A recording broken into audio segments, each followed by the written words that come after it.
Hey, what's up guys? Welcome back to another video and another episode of this series. A series where we are testing out different whetstones and experiencing the user and purchaser experience of what each of my stones is like. I'm giving you as much information and detail of what it feels, looks, sounds. Can't really give you the smell, I guess, but we'll see what we can do. I'm giving you the full user experience of what each stone is like here. We've gone through two stones. And we are working on sharpening my Santoko here. I'm a knife maker. This is my own custom in 01 steel. So it's a carbon steel knife. We've looked at so far two grits and how they perform under the microscope. That would be the 240 grit Sigma Power Select 2. That is 240 grit, like I said, a ceramic stone. We've also used the Shapton Blue Black, a 340 grit ceramic whetstone. And those two produced vast differences, very different results to each other. But today we are going to be working on another small step up in grit, and that is the Naniwa Superstone 400. Now this Naniwa 400 is a beautiful stone, and you guys know I just love the Naniwa brand. I've had this stone for a long time. It's quite a bit thinner than the 2 centimeters thick it comes with. But I really love this line. I really love Naniwa. The Superstone series is middle of the road. There is the traditional stone, the Superstone, middle of the line, and then the professional stones, which used to be called the Chaucera line. Now they're called the professional line. So that is their top brass. But this is the Superstone, middle of the road. Prices are really great, and you get a really high performing stone. In my opinion, a ton of value. This 400 grit is no exception. A ton of value. It works really well. It's not a ceramic like we've been using so far. It's I believe what, a silicon carbide? I believe so. I probably should have looked that up, but let's take a listen here.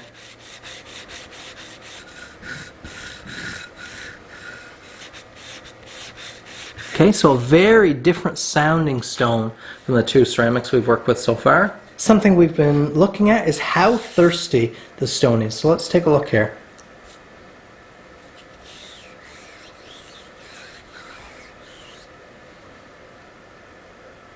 So you can see, not bad at all. I do like soaking this 400 a little bit.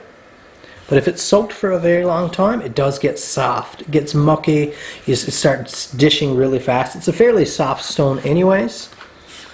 Let me just clean up this grit here. You can see it's quite easy to clean up. It's very nice and flat there, recently flattened.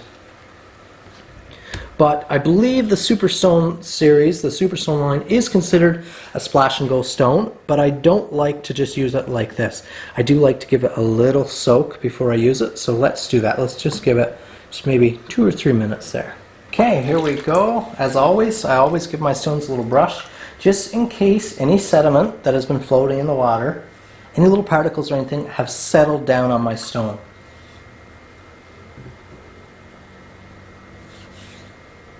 Going to be a lot less thirsty after a little bit of soaking. Let's make sure there's no grit on my knife there, just so that doesn't interfere. Let's take a listen here.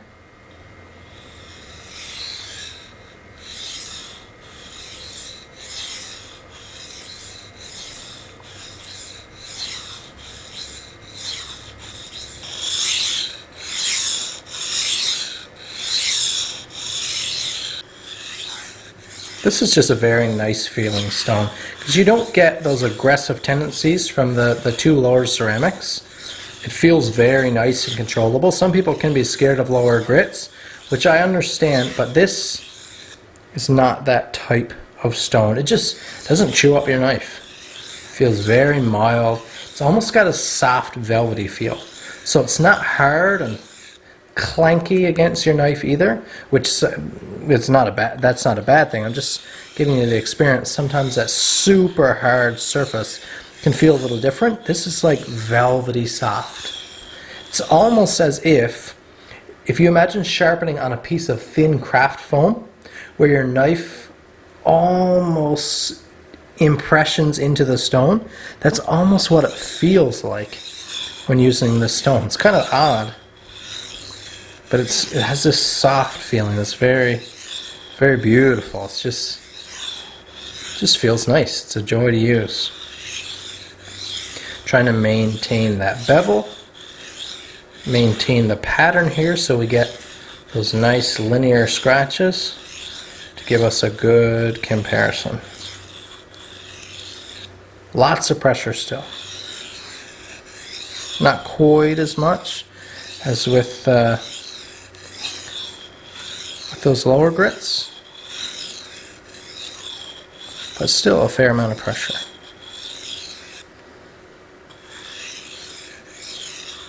Starting to lighten up. A little bit less weight there now. Doesn't that just sound nice? It's a nice sounding stone. So you can see that it doesn't tend to load up either. All that black particle really releases easily from the stone.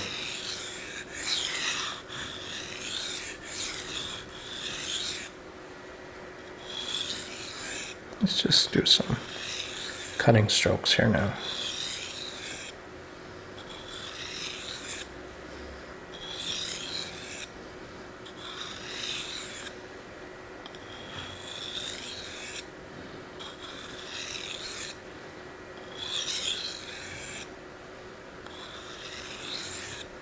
Just about done. I'm going to clean my stone one last time. Make sure my knife is clean. And then we're just going to do some light cutting strokes.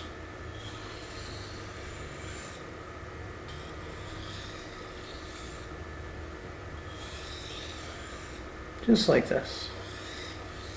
Oh, the stone is just so velvety soft.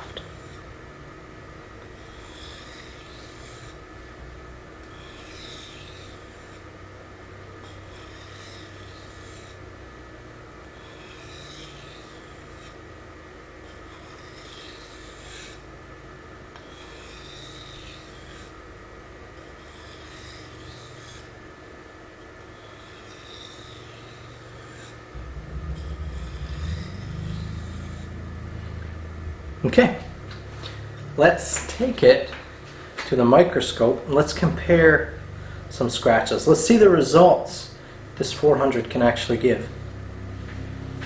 So here are the results from that Naniwa 400. Notice the scratch pattern is really improving now. We have a very slight wire at the edge. I'll work on removing that with a later grit. Notice there's a couple breaks in the wire right there. That's okay. Very nice even burr. That's what I want to see. Very nice even scratch pattern. We've removed most of the heavier scratches, or so we're assuming. We'll know when we get up in higher degree of polish. Isn't that pretty? What a lot nicer finish. That gives such a nice finish. Very even scratch pattern. That's beautiful right there.